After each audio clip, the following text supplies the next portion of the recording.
on this beautiful day, I'm with a person who needs no introduction to anyone watching this video, but it is Carolyn Ames, the Director of Music at the Guilford Community Church, and our outstanding organist, and everyone who comes to our church knows that you, Carolyn, are one of our great assets. Thank you. That our church and our worship service certainly wouldn't be half of what they are without you. And I'm curious when you and David started coming to the Guilford Community Church. Well, we started coming here when we bought the house in '92, but it was only on a day basis. We would come on a weekend when I wasn't playing in Massachusetts. And then that's when Ray Wixon was here and when Dan Perkins was here. And of course, it was Dan's music that drew me to the church. Not that Ray wasn't good, but that Dan was real. Music is really important to me, as everybody who knows me knows that. But we retired in 2000, and we had bought the South with that express purpose to move here full time, and that's what we did in 2000. And how did you decide on Laconia? Actually, David is the one who came up here to Bear Island when he was a young man. He had association with his church in Watertown, and his youth advisors had a home on Bear Island, and he loved this area. And neither one of us liked heat, so of course going north was the only way we ever thought of retiring, not going south. Excellent. And I know that you and David have included the church in your will, and this is part of the purpose of our conversation this morning. How did you make that decision, and how legally did you make that happen?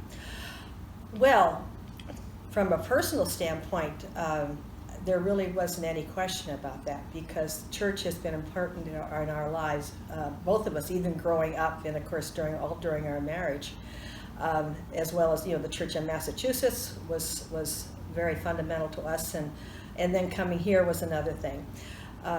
We just decided that when we made the wills, and we, whatever property we had, when one or the other of us was left to do that, that a percentage of that would go to the church here.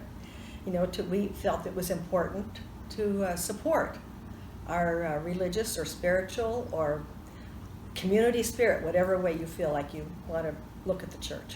Well, we're certainly grateful for that. And if you had to list just a few of the things that you're most thankful for about the Guilford Community Church, or when you think of the Guilford Community Church, what comes to your mind? You, Cindy, AJ, Will, Judy, Tamara, Matt, now Mark Bodenstad, the entire choir, music, and the total friendship. I mean, through my surgeries, through the loss of David, it has been the church family, along with my own family, that has kept me going. And I mean, it's a beautiful community. Mm-hmm. It's a beautiful community. And I like that there's such a diversity, and that I am allowed to have all kinds of music that I like. And it can be something that Michael prefers not to have sometimes, but otherwise it's nice to be able to pick and choose and not have to worry about. Well, we are going to set this video to Morning Has Broken. Well, that would be probably very appropriate, given as that is, although the song is lovely, I got so tired of it in Massachusetts because it was always requested that it got to be a joke. I mean, the pastor said he would not even think about doing it unless I was on vacation anymore, because he was afraid I was going to quit. And I actually have a gold record of that, where the choir in Massachusetts signed it all. Awesome. Well, anything else? No, I just wishing everybody well. I mean, I miss all you guys. I don't know that you appreciate the fact of having to play for a live audience and hearing all of you sing. That is amazing. And I can't wait to get back to that.